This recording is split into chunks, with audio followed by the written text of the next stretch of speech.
तवज्जो दी बात, तवज्जो तलब बात।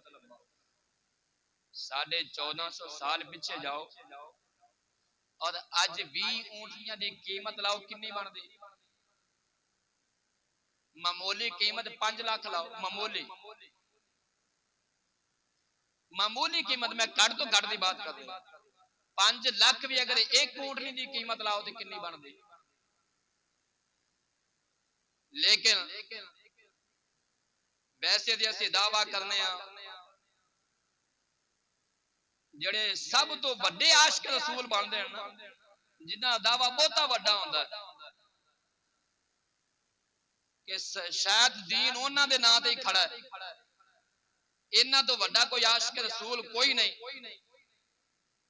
उन्हां दा हाल पता की हुंदा है? मंगनी तो शुरू हो जाओ ते निकाह तक जिन्नियां रस्मां ने उन्हां ते लाखां रुपए खर्च होणगे, लाखां रुपए, और कोई परेशानी नहीं, कोई तकलीफ नहीं। जो ही निकाह की वारी आएगी, मियां जी शरी लिख लो, शरी निकाह लिख लो। मैं पिछे सारे काम शरीयत करदा आ रहा, इत्ते शरी लिख लो। चलो जे शरी लिख लो ते कम अज कम हुजूर दी फिर सुन्नत ते अमल कर, 20 ऊंटनियां दा हक मैं देना। साडे हां ते औरत नू इस कदर कम तर समझा जा रहा है कि औरत नू इन्ना भी हक महर नहीं दिता जाता जिंदे नाल औरत एक वक्त दे अपने कपड़े खरीद सके।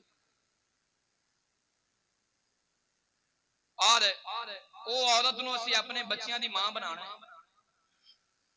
वो औरत मेरे तुहाडे बच्चियां दी मां बन के आ रही है, तेरे घर दी नुकरानी बन के आ रही है, अपने मां बाप नू छड़ के आ रही है, अपना कबीला खानदान छड़ के आ रही है। तू ओनू मकाम की देता है? चाहिए ऐसे कि औरत दा इस दौर दे अंदर कम अज कम इन्ना हक महर होवे कि दूल्हा वाले या दुल्हन वाले औरत नू रुखसत करन लगिया जड़ा जोड़ा पहनाया जाता है, जिन्नी कीमत उस जोड़े दी कम अज कम इन्ना हक महर होना चाहिए। इतफाक कर दे हैं, लेकिन नहीं करना, क्योंकि गल आप नू आ रही है ना, देना पैगा। जड़ा मेरी इस गल नाल इतफाक करदा है हथ खड़ा कर, कुछ नहीं हुंदा देना, तुसीं अपनी मर्जी नाल हथ खड़ा कर लो।